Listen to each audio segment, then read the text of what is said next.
everyone, welcome back to Art by Alicia. On today's episode, we're going to be working with Crayola washable markers. So please join me for creation from start to finish. So right here, I already have a sketch ready. The first thing we're going to do is some color mixing.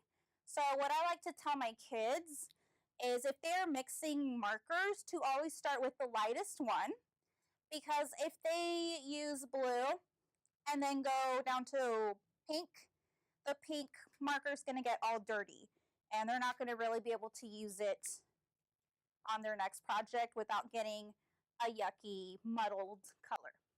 So what we're going to do right now is I'm going to show you mixing colors.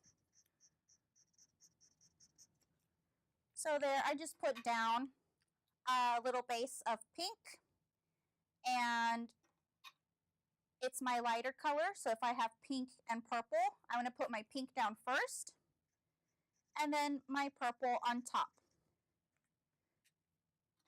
Okay, so that's easy peasy, just mixing colors, lighter one on the bottom, darker one on top. The next thing that I want to show you is just line variation. So what we're going to do is we're going to take this side of the marker, and with the side of the marker, you can make some thick lines.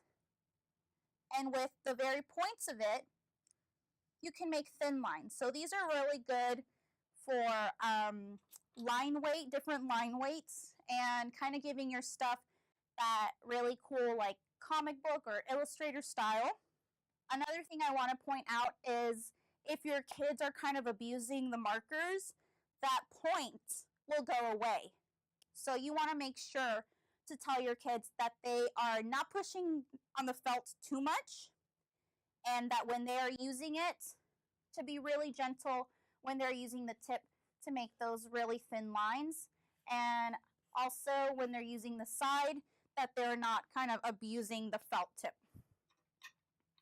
The next thing that I want to tell you, that I want to show you, is stippling. So stippling is one of those things that you have to be really careful about because you are going to be doing little dots, and the kids kind of think that they can go crazy and just kind of like really bang the marker onto the paper. So you kind of have to remind them, like, our marker needs to have that point, so we need to be gentle and use gentle hands. So if you are really scared that the kids are going to kind of flatten your markers and they won't have that sharp, nice tip anymore, just have them kind of hold it on the side, and they'll get really nice dots out of that, but they'll still be kind of using the side, so they won't be flattening that nice sharp tip on your markers. The next thing I want to show you is hatching and cross hatching. So for hatching, we're just doing parallel lines next to each other. Again, you can change up the line variation. So if you're hatching with the side of your marker, you'll get these thicker lines.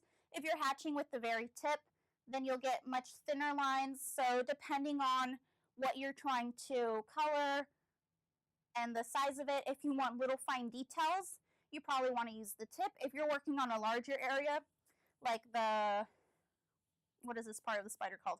The abdomen of the spider, then you want to use the thick side, okay?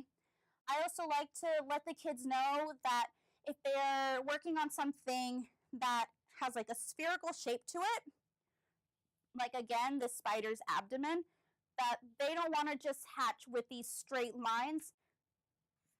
They want to put a curve to that line to give the illusion that it is a round object.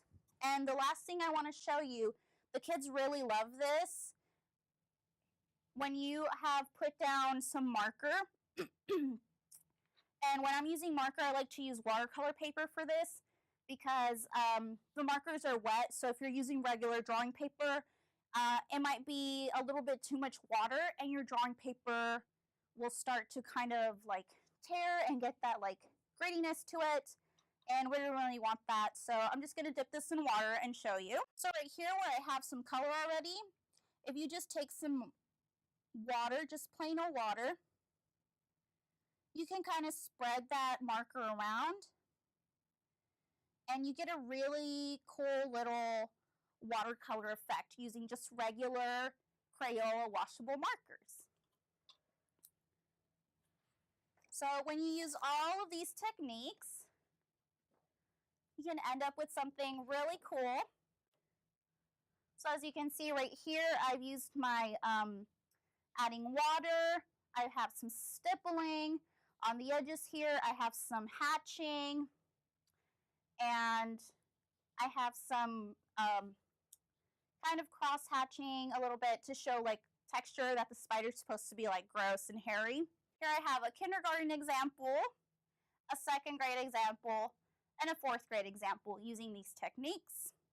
I hope you all found this information useful. Thanks for tuning in. Remember to like and subscribe, and tune in next time. Bye.